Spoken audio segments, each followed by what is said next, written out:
악연을 선한 인연으로 바꾼 이야기. 20여 년 전에 만난 한 소녀는 뇌염을 앓고 있었습니다. 10살도 채 안 된 소녀였죠. 여러 병원에 다녀봐도 다들 치료를 거부했고 부모님에게 마음의 준비를 하라고만 말할 뿐이었습니다. 어느 날 소녀의 할아버지가 저를 찾아왔습니다. 그런 상황이 아니었다면 절대 저를 찾지 않았을 겁니다. 그 노인은 아버지께 누명을 씌운 사람이었기 때문입니다. 그래서 이 노인과는 왕래를 모두 끊었습니다. 원수지간이 되어버렸죠. 아버지도 한이 맺혔습니다. 저 역시 이런 사연을 알고 있었습니다. 그가 저를 찾아왔을 때 저는 별다른 생각 없이 그저 원칙대로 제가 도울 능력이 있으니 돕겠다고 말씀드렸습니다. 이 소녀는 며칠째 의식을 잃고 혼수 상태였습니다. 제가 도착했을 때 방 안에서는 시체 냄새가 났습니다. 분명 사람 냄새는 아니었습니다.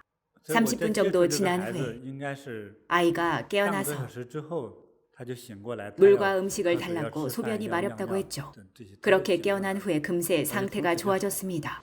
그런데 소녀가 회복한 지 7, 8일 정도 후에 소녀의 외할아버지에게 귀신이 씌었습니다. 귀신이 몸속에 들어온 겁니다. 그 노인이 원래 가지고 있던 정신과 의식은 사라지고 낯선 여인의 말투와 목소리가 흘러나왔습니다. 이미 세상을 떠난 여인이었죠. 며칠간 고통이 이어졌습니다. 낮에는 의식을 잃고 잠만 자다가 밤이 되면 발작을 일으켰습니다. 저녁 9시면 시작됐습니다.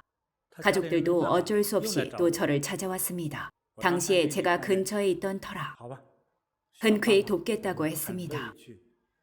마침 발작을 일으켰을 때 노인의 몸에 붙어있는 여자 귀신에게 말을 걸었습니다. 왜 이 노인을 괴롭힙니까? 저는 억울합니다. 도대체 무엇이 그리 억울합니까? 그 여인은 지난 세대의 귀신으로 지옥에 100년 동안 갇혀 있었습니다. 제가 살던 곳에 벼슬아치가 권력을 마음대로 휘둘러 저를 죽였기 때문에 해탈할 수 없었습니다. 죄 없는 사람을 잡아들이고 억울한 사람의 목을 베었습니다. 그런데 염라대왕은 저 때문에 또 무고한 사람이 죽었다면서 저를 잡아 벌을 받게 했습니다. 매일 모진매를 맞아 했고 해탈은 영원히 불가능했습니다. 그런데 오늘 옥졸이 잠든 틈을 타서 열쇠를 훔쳐 문을 열었습니다. 그리고 빛이 보이는 길을 따라 그대로 뛰어올랐을 뿐입니다. 이 노인의 몸일 줄은 모르고 그저 뛰어오른 것뿐인데 이 몸으로 들어왔습니다. 저도 영문을 모르겠습니다. 처음에 그렇게 되고 나서 다시 또 뛰어올랐는데 또 이 노인의 몸이었습니다. 정말 이상했습니다. 지옥에도 불상은 있습니다. 이 여인은 불상 앞에서 계속 예불을 드리다가 잠이 들었습니다. 잠이 든 후에 꿈속에서 지장왕 보살님이 나타났습니다. 저에게 노인의 몸으로 가서 광명을 찾으라 하셨습니다. 어떤 광명이냐 물으니 대광명이라 하셨습니다. 대광명이 도대체 무엇인지 물으니 그 노인을 만나야 해탈할 수 있다고 하셨습니다. 전 말했습니다. 제가 아는 수행법이 바로 대광명입니다. 그럼 저를 구해줄 수 있으세요? 잘 모르겠습니다. 그래도 상황은 대충 알겠으니 이제 더 이상 아무 말 마시고 앞으로 이 노인도 찾지 마십시오. 그리고 저는 대광명을 이용해서 귀신이 붙은 노인에게 가피를 했습니다. 제 손을 노인의 머리에 놓고 대광명을 관상하며 노인을 비쳤습니다. 억울하게 죽은 불쌍한 여인의 영혼을 약사부처님의 인도와 지장왕 보살님의 가호 아래 전당으로 보내고자 했습니다.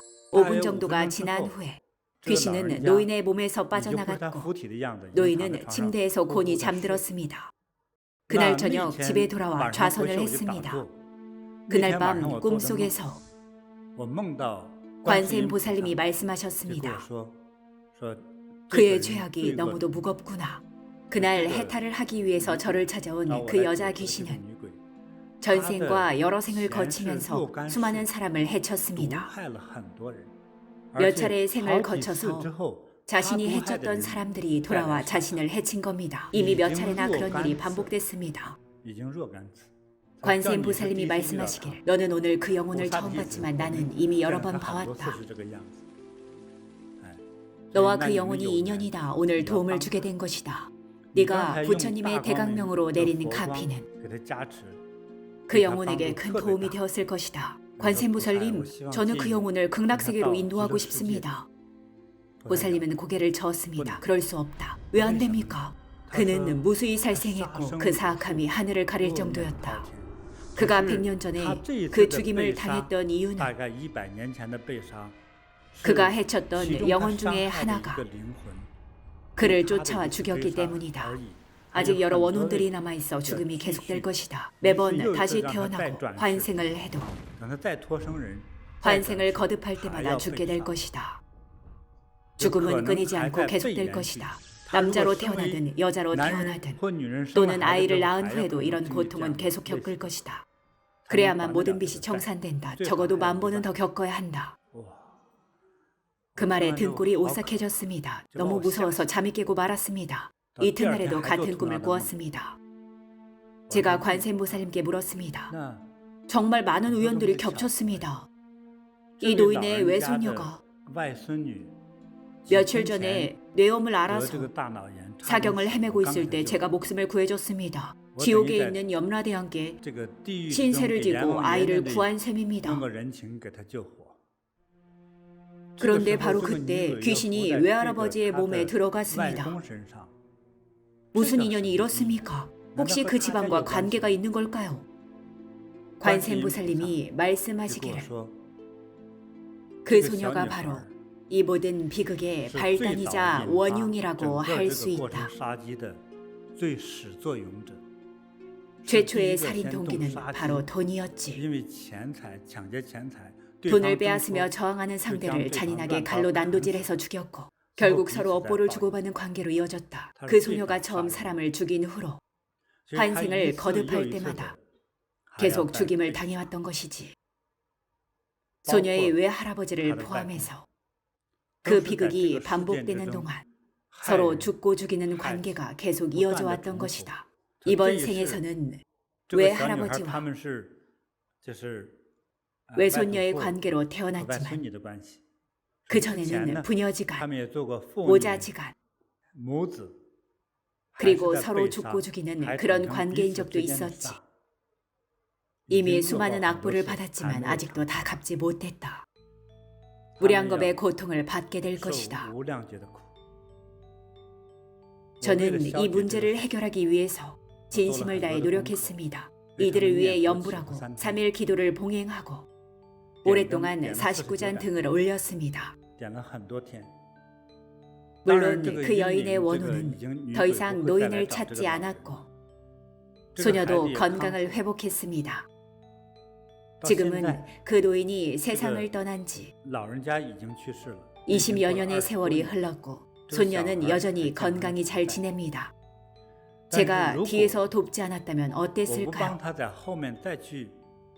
등을 올리지 않고 가피를 하지 않고 염불과 기도를 하지 않고 재난을 없애지 않았다면 그 소녀는 7년도 못 버티고 여러 가지 이유로 죽임을 당했을 겁니다. 그런 죽음은 정상이 아닙니다. 의사가 말하는 암과 같은 병도 사실은 일종의 타살입니다. 앞서 말한 소녀가 앓은 뇌염은 그 귀신의 소행이었습니다. 저의 가피로 막은 덕분에 소녀는 죽음을 피했습니다. 그 후로 또 노인의 몸에 들어와 저를 만날 기회를 얻게 되었고 저는 이들의 문제를 해결해 줬습니다. 가장 반가운 소식은 그 귀신이 지옥에서 벗어났다는 겁니다. 다만 극락세계로 왕생하지는 못하고 지옥에서 가장 가까운 천국으로 왕생했습니다. 살생의 죄업이 너무 무거웠으니까요. 살생의 죄업이 그 정도까지 무겁지 않은 평범한 사람이었다면 저의 기도 단 한 번만으로 이미 극락세계에 왕생했을 겁니다. 듣고 나니 관계가 조금 복잡하죠. 사실 이 외조부와 외손녀는 살인을 저지른 최초의 원흉입니다. 그래서 몇 번의 생을 거쳐 부모로서 자식의 죽음을 눈뜨고 봐야 하는 죄업을 받습니다. 그렇게 자식을 먼저 보낸 후에 인간 세상의 온갖 고통을 겪다가 이번 생을 마감합니다. 때로는 처참한 죽음을 맞이하고 때로는 자식을 앞세우는 비통함을 매번 생마다 겪게 됩니다. 그 집안과 가족 모두 상서롭지 못한 기운에 휩싸여 있었습니다. 그런데 그날 이후 상스러운 기운이 집안에 감돌기 시작했습니다.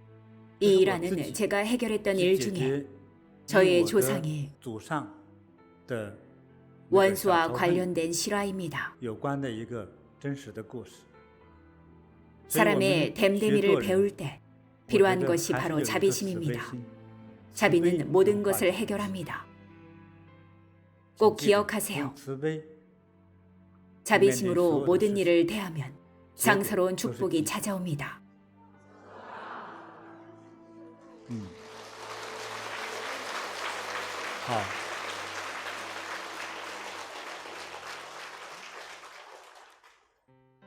저는 그날 이후로 해마다 청명절이나 우란분절이 되면 마음속으로 그리고 실제 행동으로 한 잔 또는 여러 잔의 등을 올립니다. 저의 조상이나 원친 체주를 위해서가 아니라 노세의 원수들을 위해서 등을 올립니다. 이들의 모든 죄업과 악행을 씻어내고 이들의 마음속 번뇌와 원한을 씻어내고 이들에 대한 나 자신의 증오를 씻어내고 이들이 고통에서 벗어나 즐거움을 얻을 수 있기를 기원합니다. 이미 속세를 떠난 사람은 불교의 극락세계로 왕생하여 영원한 생명을 누리기를 기원합니다. 저는 매년 이렇게 기도합니다. 또한 우리 보리선수 식구들이 자신의 가족들뿐만 아니라 자신의 원수를 위해서도 기도하고 자비로운 광명과 지혜의 등을 올려서 이들의 재난을 없애고 축복과 장수를 기원하기를 바랍니다. 이 세상을 살아가면서 아무도 나를 저주하지 않고 아무도 나를 증오하지 않을 때 분명 상스러운 축복이 찾아옵니다. 가장 중요한 것은 더 오래 간직할 수 있는 미래의 좋은 인연을 만드는 겁니다. 그래야 자신의 현세와 내세뿐만 아니라 대대손손 자신의 후손들 모두가 미래에 건강하고 순탄하며 평안하고 상스러운 삶을 누릴 수 있습니다. 진부티 종사님께서 직접 겪으신 일화 등을 통해서 인과응보의 두려움을 이해하고 진정한 자비의 힘을 체감했습니다. 과거에 나를 상처 입혔던 사람도 자비롭고 너그러운 마음으로 대하고 지난날의 악연을 풀어야 합니다. 이러한 악연은 우리를 태우고 깨달음의 바다로 나아가는 배가 되고 우리를 근본적인 성취로 이끄는 안내자가 되기도 합니다.